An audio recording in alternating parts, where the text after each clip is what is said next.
নূহ আলাইহিস সালাতু ওয়াস সালাম তিনি মহাপ্লাবনে নৌকা বানাইলেন, বিরাট বড় নৌকা, 3 তলা বিশিষ্ট নৌকার 1 তলার ভিতরে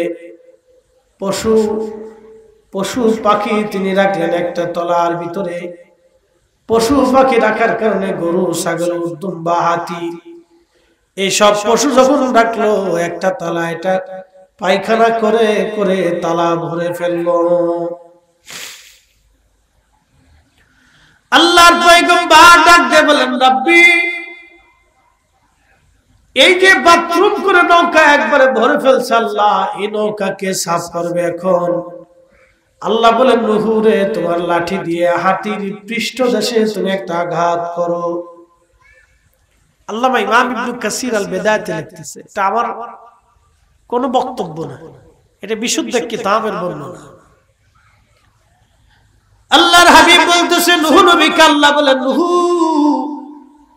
তুমি তোমার লাঠি দিয়ে হাতির পৃষ্ঠে তুমি আঘাত করো। হাতির পৃষ্ঠে আঘাত করার পরে আল্লাহ রাব্বুল আলামিন হাতির পৃষ্ঠদেশ দিয়া একটা প্রাণী আল্লাহ বের করে নিয়ে আসলেন। এই প্রাণীর নাম হলো শূকর, আরবিতে বলে খিনজির। এই শুয়োরের গোশত কেন হারাম বুঝাইতেছি? এই জাতিটা আসার সাথে সাথে পায়খানা, বাথরুম, মল,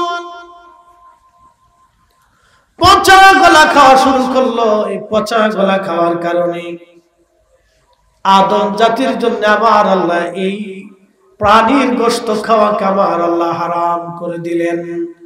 একবার জোরে বলা যাবে কি সুবহানাল্লাহ? মানুষ কি খাবে? ভালোটা খাবে। এই জন্য মুসলমানদেরকে আল্লাহ ভালোটা খাবারের জন্য পরামর্শ দিচ্ছেন, বিধান চালু করে দিচ্ছেন। তুমি পরিশুদ্ধটা খাও, ভালোটা খাও, যেটা খেলে তুমি নিজে পরিশুদ্ধ থাকবে। বন্ধু আমার খুব মনোযোগ দিবেন, এটা তার রুচি। আমরা শুয়োরের গোশত যদি আপনি দেন, জীবনেও কোনো মুসলমান খাবে না। কুত্তার গোশত যদি দেয়, আপনারা কি খাবেন? কারণ কি, কুত্তা পচা গলা খায়, বাথরুম খায়, পায়খানা খায়, আবিজাবি খায়। এই কুত্তার গোশত আপনার জন্য আল্লাহ হারাম করেছেন। কিন্তু পৃথিবীর 1 জনপদের মানুষ এই কুত্তার গোশত তারা খায়। আপনি যদি কোরিয়াতে যান, দেখবেন ওরা কুত্তার গোশত খায়। কোন দেশ? কোরিয়া। তারা সর্ব খুব মেধাবী, খুব উন্নত, সব দিক থেকে তারা উন্নত, কিন্তু কুত্তার গোশত খায়। এই যে পচা জিনিস, বাজে জিনিস, এটা কেন খেতে হবে? আমাকে খেয়ে ফেলতেছে। প্রিয় মুসলমান খুব মনোযোগ দিয়ে, এই যে এটা তার রুচি। কিছু মানুষের ভিন্ন ভিন্ন রুচি হতে পারে।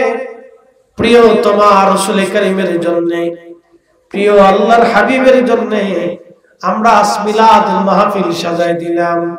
যুবকরা অনেক সুন্দর করে বাগান সাজায়া সবাই দাওয়াত করে উলামায়ে কেরাম এনে আজকে আপনাদের সামনে আমাকে বসায় দিয়ে কথা শোনানো হচ্ছে। এটা ভালোবাসার এক বাহ্যিক রূপ। আপনার কাছে পছন্দ হলো, আরেকজনের কাছে পছন্দ নাও হতে পারে। এখানে আমাদের কিছুই করার নাই। কথা বলেন ঠিক কি না? কোরিয়ার মানুষ কুত্তার গোশত খায়, আপনি সেদে সেদে বাধা দিতে পারবেন? কুত্তার গোশত নিষিদ্ধ করছিল কোরিয়ার সরকার। তার জন্য আন্দোলন হয়েছে যে তোরা আমার খাবার বন্ধ করবি কে। কদিন আগে বাংলাদেশের এক শতান, এই শতানে বলতেছে যে গাঁজা অল্প পরিমাণে খাক, বেশি খাক, গাঁজা খেতে পারবে। তো জিজ্ঞেস করলো, তো নারী সুন্দরী মহিলা যদি তোমার সামনে দিয়ে যায়, তুমি কি করবো? দেখবো। চিন্তা করে ওর কাছে গাঁজা খাবে, এটা আল্লাহ সৃষ্টি করছে। তো গাঁজা যদি আল্লাহ সৃষ্টি করার কারণে গাঁজা খাওয়া যায়, তো পায়খানা তো আল্লাহ সৃষ্টি করছে, তো ওইটা খা। কি কথা কর নাকি? কথা খারাপ বলছি? তো বাথরুম তো আল্লাহ বানাইছে, তো ওইটা খা। কুত্তার বাথরুম আল্লাহ বানাইছে, গেছে তুই কুত্তার বাথরুমে তুই খা, খা তুই।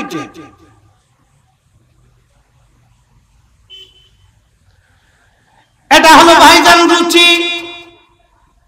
ইচ্ছা হলো না এই মাহফিল অনেকে বেদাত বলে নাও আসতে পারে, আবার টাকা নাও দিতে পারে। কি কথা কর না কেন, ঠিক কেন? অনেকে টাকা দেবে না, এটা ঠিক আছে। অনেকে টাকা দিবেন, এটা তার রুচি। কিন্তু এখন প্রশ্ন করে জবাব দিবেন, দুনিয়ার এত কিছুর জন্য আপনি আনন্দ প্রকাশ করলেন, খুশি প্রকাশ করলেন, রহমতের নবী দুনিয়াতে আসলেন। ওই নবী আসার কারণে আমরা আনন্দিত হইয়া আল্লাহর শুকরিয়া বাহ্যিকভাবে আমরা আদায় করলাম। এটা হলো ভালোবাসার বাহ্যিক রূপ। একবার জোরে বলা যাবে কি মারহাবা। বলছিলাম সমস্ত বস্তু প্রাণীগুলি সেজদা দেয় কাকে? জোরে বলেন কাকে? এখন সব মানুষ কি আল্লাহকে সেজদা দেয়? দেয় না। সব মানুষ আল্লাহকে দেয় না, কিন্তু সব কুকুর আল্লাহকে সেজদা দেয়, সব গরু আল্লাহকে সেজদা দেয়, সব বিড়াল আল্লাহকে সেজদা দেয়, সব গাছ আল্লাহকে সেজদা দেয়, সব পাহাড় আল্লাহকে সেজদা দেয়, সব নক্ষত্র আল্লাহকে সেজদা দেয়। সৃষ্টিতে যার জীবন আছে সব আল্লাহকে সেজদা দেয়, উইদাউট মানুষ। শুধু মানুষ ব্যতীত সব আল্লাহকে সেজদা দেয়। সব মানুষ আল্লাহকে সেজদা দেয় না। পৃথিবীতে মানুষ আছে 800 কোটি, মুসলমান 200 কোটি। এই 200 কোটির মুসলমানের ভিতরে পার্সেন্টেজ হিসাব করেন শতকরা কতজন নামাজ পড়ে? শতকরা 95 জন নামাজ ঠিক মতো আদায় করে না, মাত্র 5% ঠিক মতো আদায় করে। তাহলে এই 5% আল্লাহকে নিয়মিত স্মরণ করে, বাকিরা আল্লাহকে নিয়মিত স্মরণ করে। সারা পৃথিবীর পরিসংখ্যান যদি আপনি করেন তো 1% হিসাব করলে আল্লাহকে নিয়মিত স্মরণ করে, বাকিরা আল্লাহকে নিয়মিত স্মরণ করে। এখন আপনারা বলেন আল্লাহ কি বৃষ্টি বন্ধ করছে? পানি বন্ধ করছে? খাবার বন্ধ করছে? অক্সিজেন বন্ধ করছে? কেন বন্ধ করেনি? এখন ভাবতেছেন যে আল্লাহ সবই দিচ্ছে, তো আমি খেয়ে দিয়ে আরাম পাচ্ছি। কিন্তু না, আদালত মহেশ্বরের মাঠে দাঁড়াই যায়। ওইখানে আল্লাহর আদালত দাঁড়ায় যাবে। আল্লাহ আপনার জীবনের হিসাব চাবে। তুমি তোমার জীবনের হিসাব কষে দাও আজকে।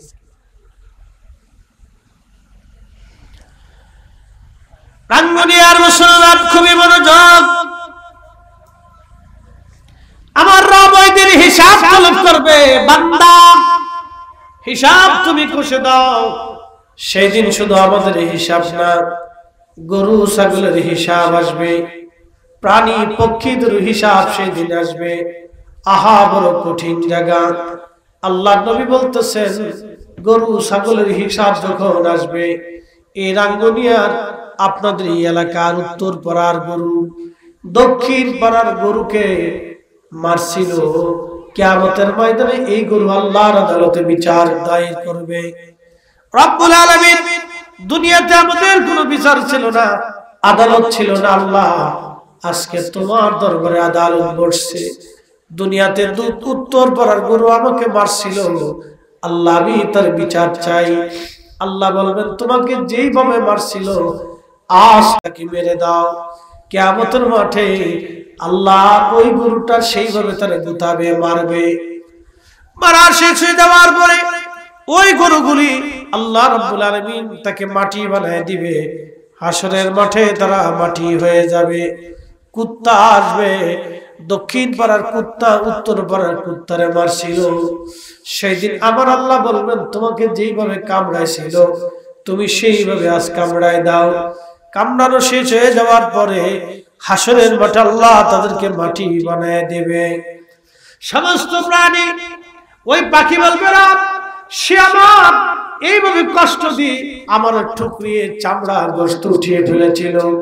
আল্লাহ বলবে ও পাখি, তোমার যেইভাবে গোশত টুকরায় উঠে মারছিল তুমি আজকে সেইভাবে হাসরের মাঠে তার গোশত উঠাইয়া ঠুকরে প্রতিশোধ নিয়ে দাও। সেই দিন আমার আল্লাহ তার প্রতিশোধ নিয়ে নেবে, মাটি বানিয়ে দেবে। কিন্তু সেই হাসরের মাঠে দুনিয়ার অপরাধী মানুষগুলি, যারা দুনিয়াতে আল্লাহর আইন মানে নাই, আল্লাহর কথা শুনে নাই, আমার রাসূলের কথা যারা শুনে নাই, সেই দিন হাসরের মাঠে তারা দাঁড়াবে, হাত কামড়াইতে থাকবে, গোশতগুলি কামড়ায় কামড়ায় টেনে টেনে ছিঁড়ে ফেলবে আর বলবে, রব্বি আমরা কেন মানুষ হইলাম, আমরা কেন পশু গরু ছাগল হলাম না? আজকে যদি গরু ছাগল হইতাম তাহলে আল্লাহর শাস্তি থেকে আজ বেঁচে যাইতাম। আল্লাহ আমরা কেন মানুষ হইলাম, কেন গরু ছাগল আমরা হইলাম না? সেই দিন তারা আফসোস করতে থাকবে, সেই দিন তারা কান্নাকাটি করতে থাকবে, আর তারা আফসোস করে বলবে, হায় আমরা কেন গরু ছাগল হলাম না, আমরা কেন মানুষ হইলাম যে আজ আল্লাহর আদালতে বিচারের কাঠগড়ায় দাঁড়ায় গিয়েছি। ওই দিনটা বড় কঠিন দিন হবে। আর মুসলমান ওই হিসাব থেকে বাঁচার জন্য আপনাকে আমাকে অবশ্যই আল্লাহর আইন অনুযায়ী চলতে হবে, এর বাহিরে যাওয়ার কোন রাস্তা আমাদের নাই। কোরআন এই জন্য আল্লাহ বলেছেন, ইয়া আইয়ুহাল্লাযীনা আমানু লা তুলহিকুম আমওয়ালুকুম ওয়ালা আওলাদুকুম আন যিকরিল্লাহ।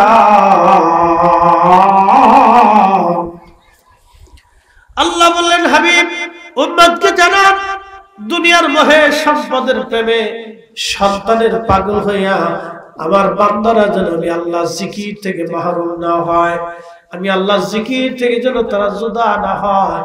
যদি তারা জুদা হয়ে যায়, ওয়ামাইয়াফআল যালিকা ফাউলাইকা হুমুল খাসিরুন।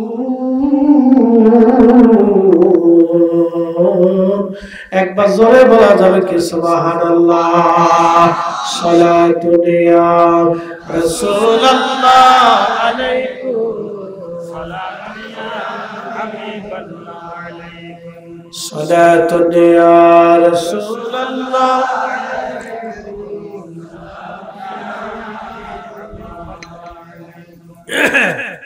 আমার কথা কি বুঝতে কোনো অসুবিধা হচ্ছে? একটু বুঝে যায়, বোঝাটা অত্যন্ত জরুরি, আমাদের বোঝাটা অত্যন্ত জরুরি। ঠিক আছে, আমাদের বোঝাটা অত্যন্ত জরুরি। কেন আমরা নিজেদেরকে আল্লাহর দিকে ঝুঁকিয়ে দিই, কি কারণে ঝুঁকাব, এই কারণটা আমাদের কোনো সন্ধান করতে হবে। কেন আল্লাহর সূর্যগুলি আল্লাহকে সেজদা দেয়, এই সৃষ্টির পাহাড়গুলি আল্লাহকে সেজদা দেয়, গাছ তরুলতা পাতাগুলি আল্লাহকে সেজদা দেয়, তাহলে আপনি কেন আল্লাহকে সেজদা দিবেন না? মাহশরের কঠিন মাটি আল্লাহ রাব্বুল আলামিন যদি জিজ্ঞেস করে, বান্দা আজকে আমার তুমি এগুলি দিয়ে হিসাব দাও, কি হিসাব সেদিন আপনি দিবেন বলেন? শুধু একটা ঘটনা থেকে হিসাবের কর্মসূচি আপনাদেরকে জানাই দিয়ে যাই।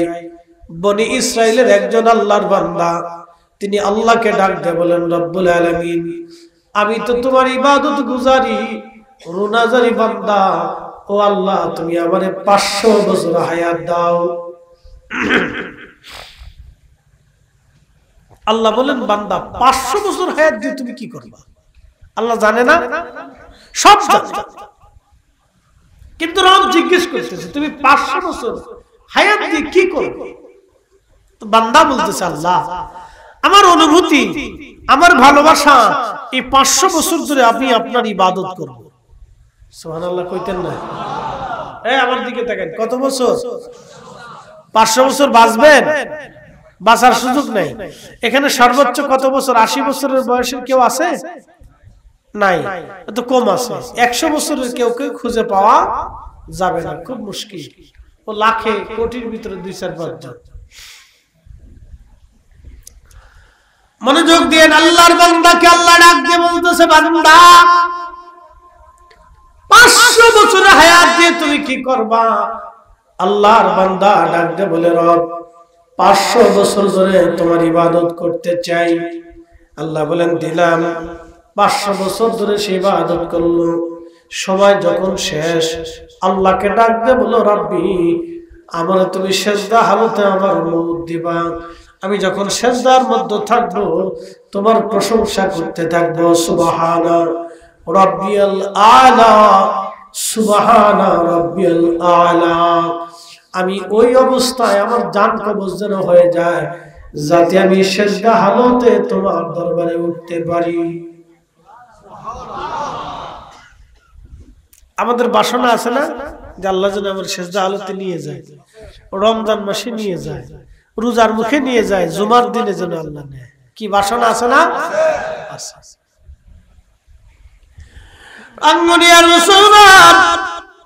আল্লাহ বলেন, বান্দা কেন তুমি হালতে মরতে চাও? বলে, আল্লাহ তোমার সেজদা দিয়ে মরতে চাই। আল্লাহ বলেন, তাও রাজি। এরপরে বান্দা বলে, রাব্বি সেজদা অবস্থায় যেন আমার কবর হয়। আল্লাহ বলেন, তাও রাজি। বলে, আর কি চাও? বলে, রাব্বি মেহশরের কঠিন মাঠে আমি যেন সেজদা হালতে তোমার দরবারে উত্থিত হই। আল্লাহ বলেন, তাও। লোকটা মারা গেল। মারা যাওয়ার পরে আমার আল্লাহ রাব্বুল আলামিন তারে ডাক দিলেন, বান্দা শোনো, আমি আমার রহমতের কারণে তোমার জীবনের সব গুনাহ মাফ করে দিলাম। না না, আরো জোরে বলেন সুবহানাল্লাহ। আমার রহমতের কারণে তোমারে মাফ করে দিলাম। আল্লাহর বান্দা ডাক ডাকে, রব্বি 500 বছর ধরে যে ইবাদত করলাম তুমি কি তার জন্য মাফ করো নাই? আল্লাহ কয় না। তাহলে কেন মাফ করছো? বলে, আমার রহমতের কারণে আমি মাফ করছি। আল্লাহর বান্দা বলে, রাব্বি 500 বছরের ইবাদত তাহলে কোথায় গেল? আল্লাহ বলেন, বান্দা তুমি কি দেখতে চাও? বলে, হ্যাঁ। আল্লাহ বলেন, ফেরেশতারা তাকে জাহান্নামের কাছে নিয়ে যাও, তাকে জাহান্নামের কাছে নিয়ে যাও, জাহান্নামের কাছ থেকে তারে ঘোরায় নিয়ে আসো। আল্লাহর বান্দাকে জাহান্নামের কাছে নিয়ে যাওয়া হলো। জাহান্নামের কাছে যখন নিয়ে যাওয়া হলো, জাহান্নামের গর্জন আর তর্জন দেখে, জাহান্নামের উত্তাপে বান্দার কলিজা একেবারে শুকায় গেল। পানির তৃষ্ণা জীবনে যদি কোনোদিন কঠিন লাগে তখন বুঝবেন পানি কি জিনিস। এই বছর আমি হজে গিয়েছিলাম। এই বছর যারা হজে গেছে তারা জানে হজ করা কত কত কঠিন। আমাদের জীবনের সবচেয়ে কঠিন হজ এ বছর হয়েছে। সবচেয়ে কঠিন হজ হাজিরা সবাই যারা হজে মুনাজ্জিম, হজে যারা নেয়, তারাও বলছে এই জীবনের এই কঠিন হজ এই বছর আমরা আদায় করলাম। বলে, কারণ কি? প্রচন্ড গরম, 50 ডিগ্রি সেলসিয়াস, 50 ডিগ্রি সেলসিয়াস তাপমাত্রা প্রায়। আরাফাতের মাঠ আমার চোখের সামনে, হাজি ছটফট করে গরমে মারা গেল। আরাফাতের মাঠে প্রচন্ড গরমে হাজি ছটফট করে মারা গেল। মিশরি হাজি একজন মারা গেল, আর একজন দেখলাম সে অজ্ঞান হয়ে পড়ে আছে। বড় ভাগ্যবান যদিও মারা গেছে, কিন্তু বড় ভাগ্যবান আরাফাতের মাঠে মারা গেল, যেই মাঠে বসিয়া কোন হাজি যখন আল্লাহর দরবারে মাফ চায়, আমার আল্লাহ তার হাত খালি ফেরত পাঠায় না। একবার জোরে বলা যাবে কি? মারহাবা। আল্লাহু আকবার।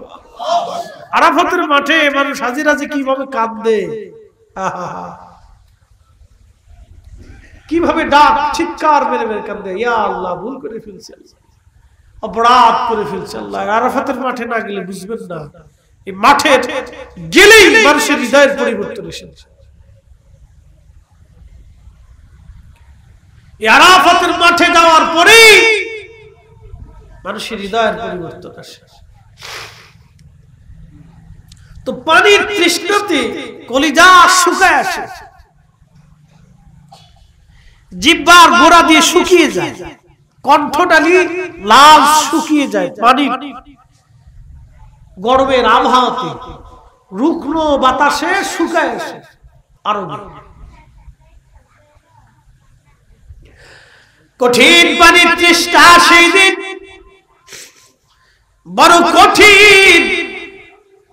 জাহান্নামের কাছ থেকে যখন তারে ঘুরে আনতে যায়, বড় কঠিন তার পানির তৃষ্ণা লেগে গেল, কলিজা চৌচির হয়ে গেল। কিন্তু ওই জগতে তো আর কোনো পানি নাই আল্লাহর দেওয়া পানি ছাড়া। এই কঠিন তৃষ্ণা, বড় তৃষ্ণা, কলিজার সাথে ফেটে যায় পানির তৃষ্ণায়। আপনারা জানবেন আল্লাহর নবীর দৌহিত্র ইমামে মাকাম হুসাইন রাদিয়াল্লাহু আনহু কারবালার ময়দানে একাধারে 3 দিন সন্তানাদি সহ কারবালায় পানি তৃষ্ণায় কেঁদেছিলেন। যদি কোনোদিন আরবে যান, প্রচন্ড লু হাওয়া, কলিজা পর্যন্ত শুকায় যায় পানি না পেলে। আরবের সফরগুলি বড় ভয়াবহ হয়, পানির এতই তৃষ্ণা লাগে, সারাদিন পানি খেয়ে জীবন চলে যায়, এমন তৃষ্ণা হয় পানি।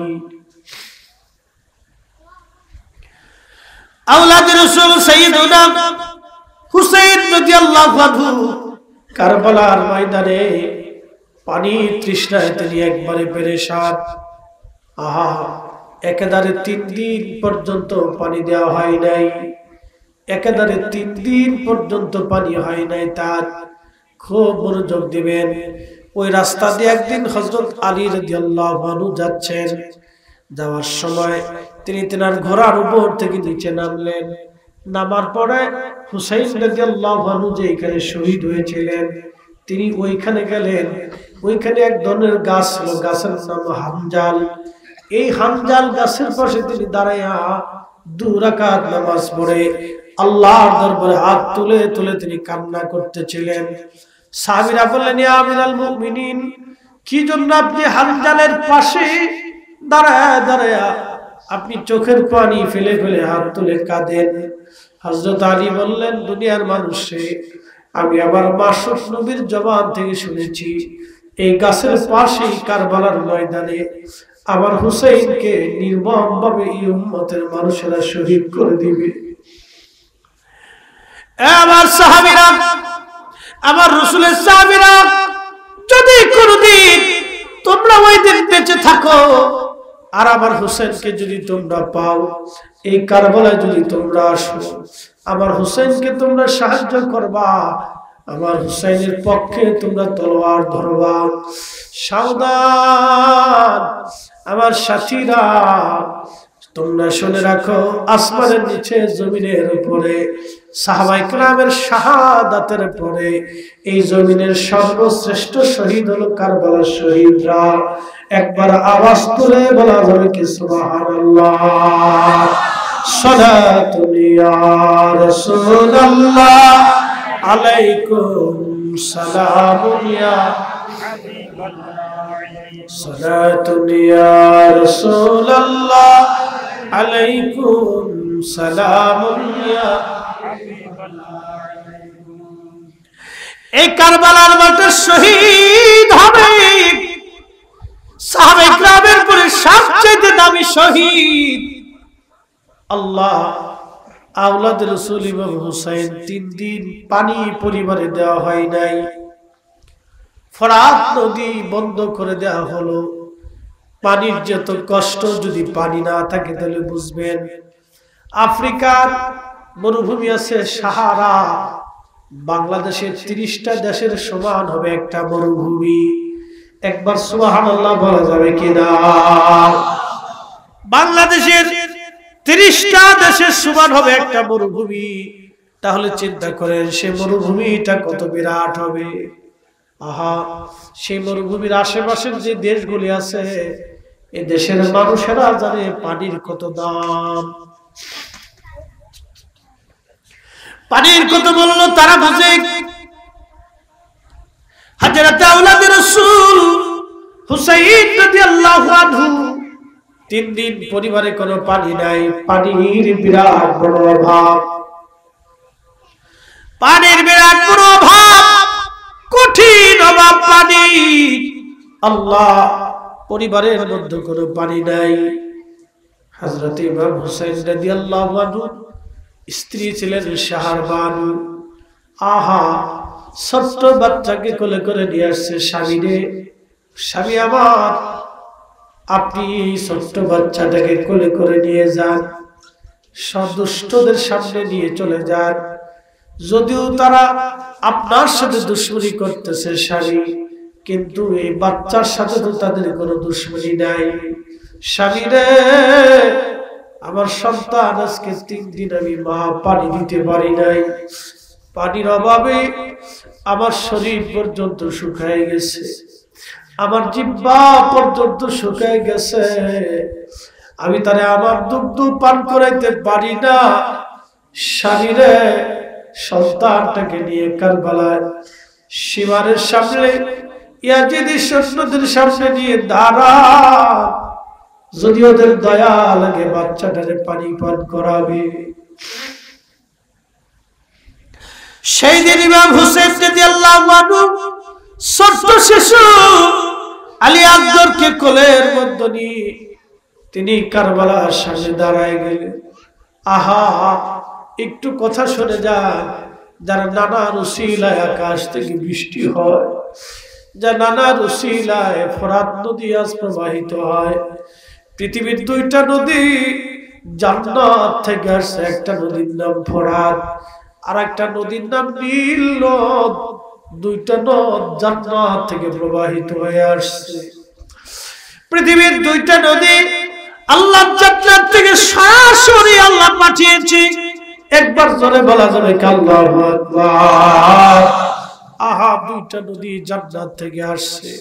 এই ফোরাত নদীর ইতিহাস আছে, ফোরাত নদীর আগামী দিনের ভয়াবহতা আছে।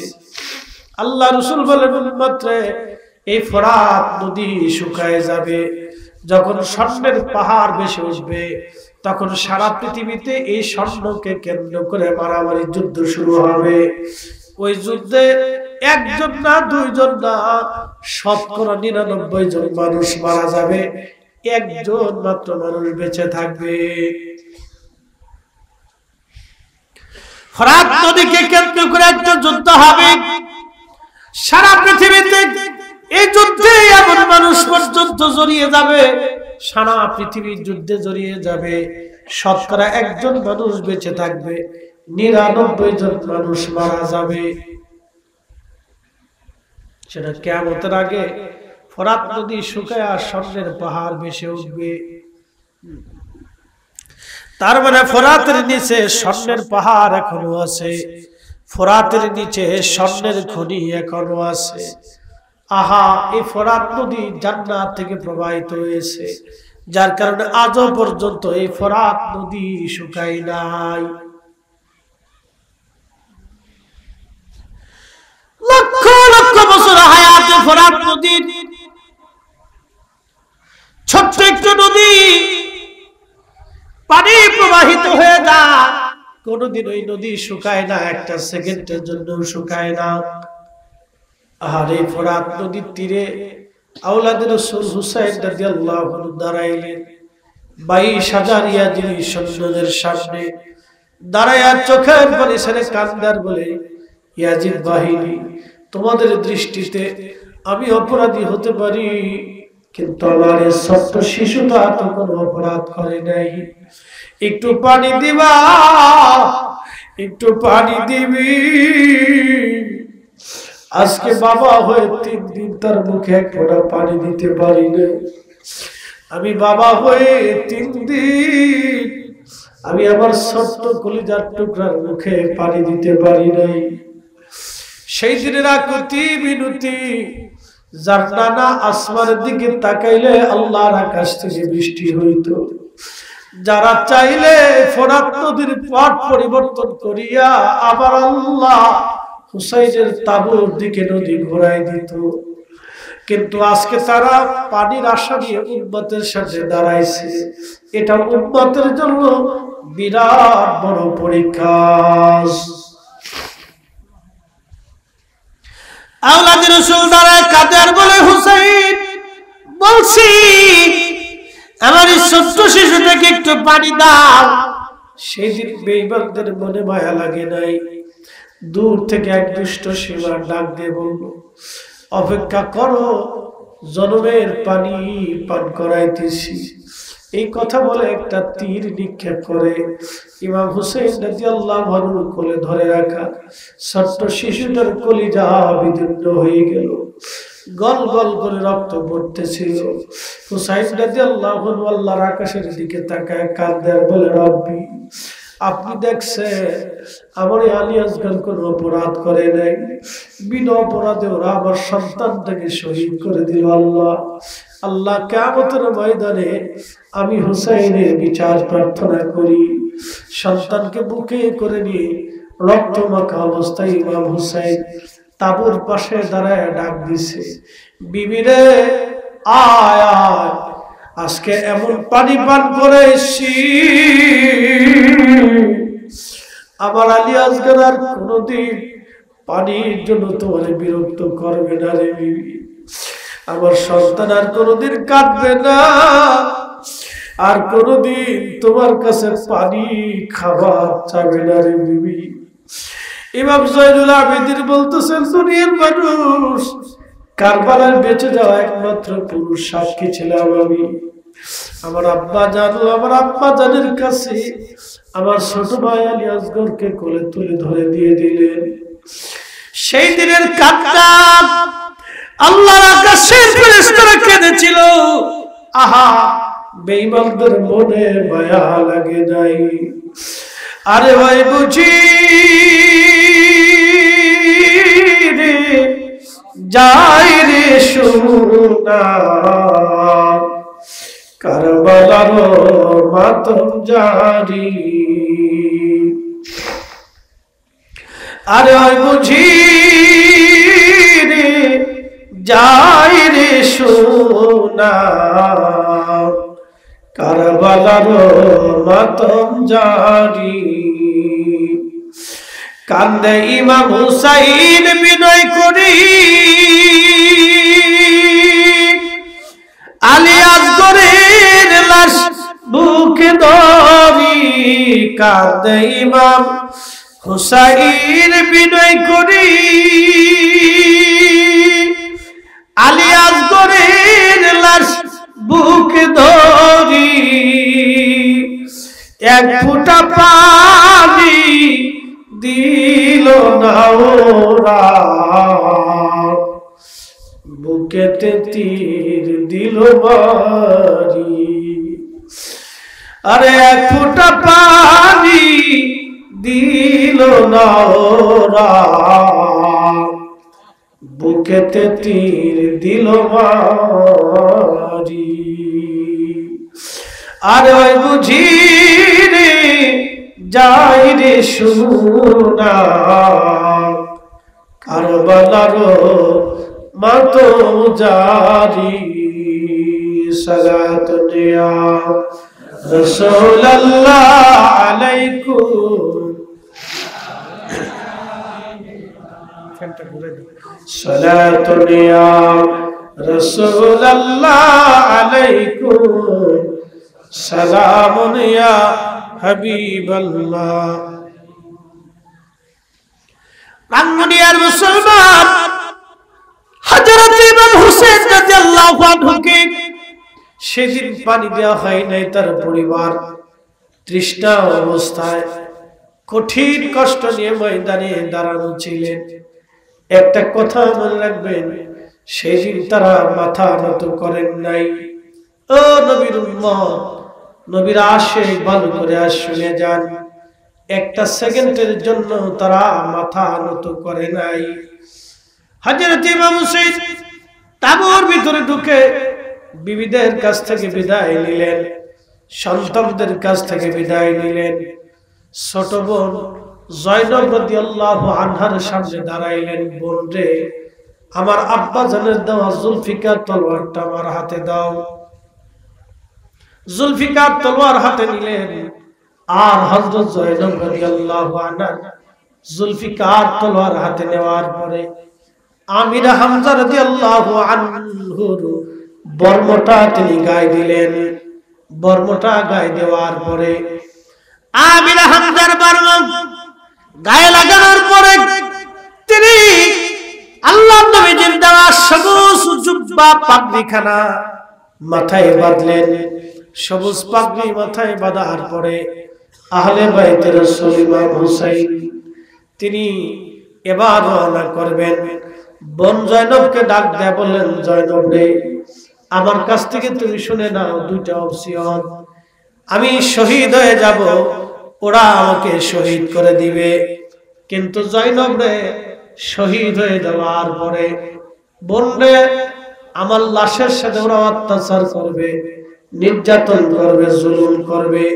সাবধান, আমার সাকিনারে আমার লাশের পাশে যেতে দিও না। জয়নব রে, আমার শাহাদাতের পরে দুনিয়ার কোন রাজা বাদশার কাছে ফয়সালা দিবা না। যদি কোনদিন মদিনায় যাওয়ার সুযোগ হয়, জয়নব আমার নানা রওজা মুবারকের পাশে দাঁড়াইয়া আমার নানা রহমতের নবী রওজা মুবারকে আমাদের এই তিন দিনের কষ্টের কথাগুলি বলবি।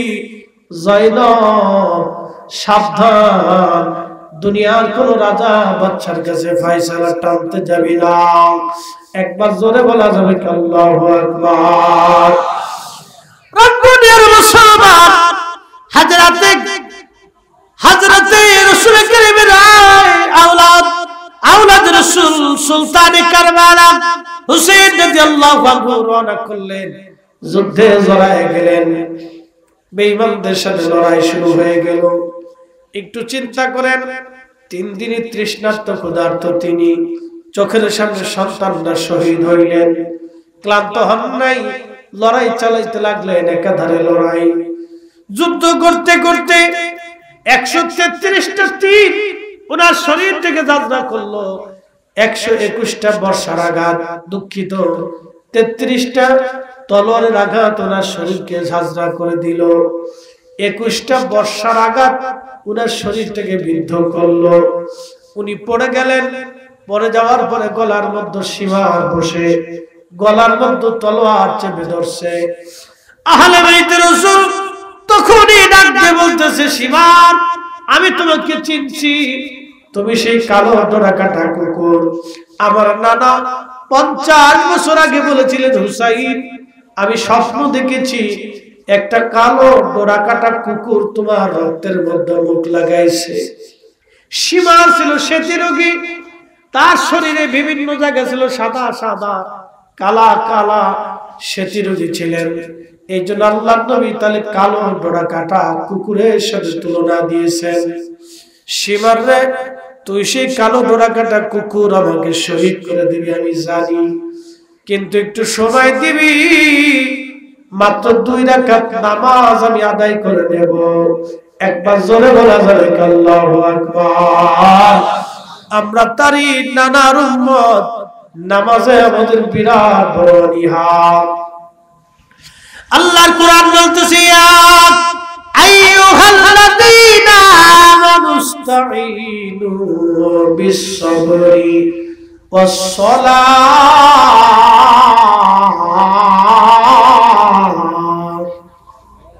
আল্লাহ বলেন, হে ইমানদার, তুমি আমি আল্লাহর সাহায্য নাও। 2 পদ্ধতিতে তোমরা আমার সাহায্য নিবা। পদ্ধতি সালাতের মাধ্যমে, নামাজের মাধ্যমে। আর এক প্রকারের পদ্ধতি হলো তোমরা আমি আল্লাহর সাহায্য নিবা ধৈর্য ধারণের মাধ্যমে। ধৈর্য এবং সালাতের মাধ্যমে তোমরা আমি আল্লাহর সাহায্য নিবা। খুব মনোযোগ দিয়ে, এই বাচ্চারা ওদেরকে বাড়ি পাঠাতে, যাতে খুব মারাত্মক, খুব গল্প করতে পারে।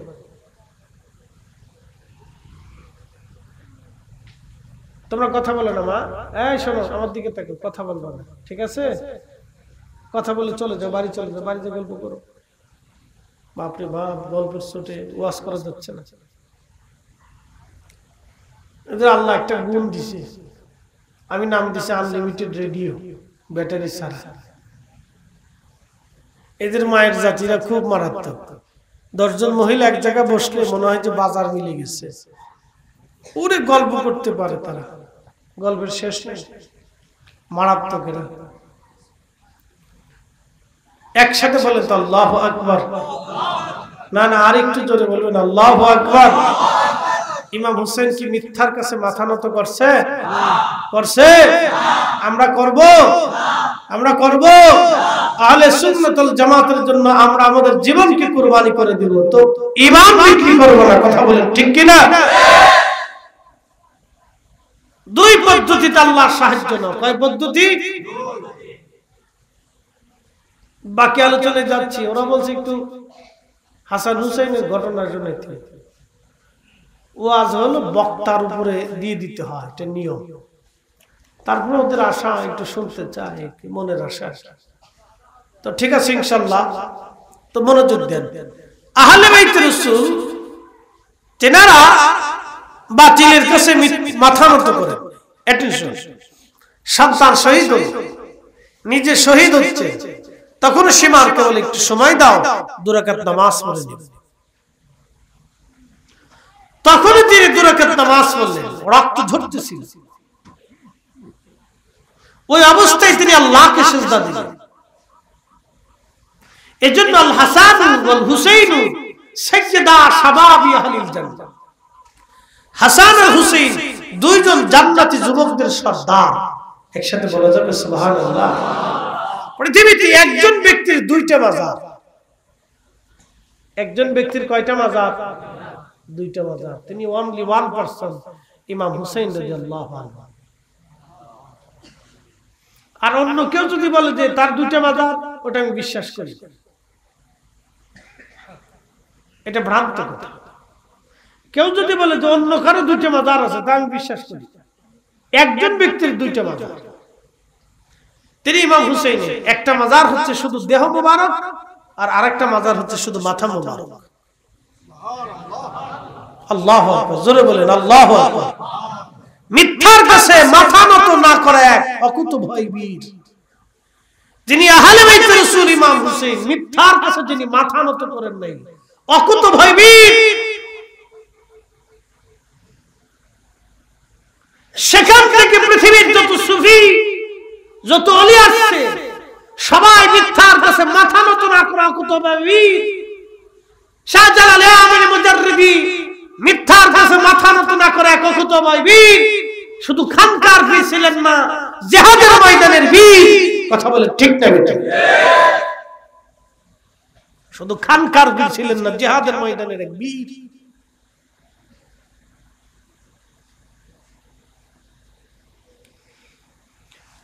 এ মুসলমান, খুব মনোযোগ দিয়ে, না কষ্ট হচ্ছে আপনাদের? আওলাদে রাসূল ইমাম হুসাইনের 2টি মাজার।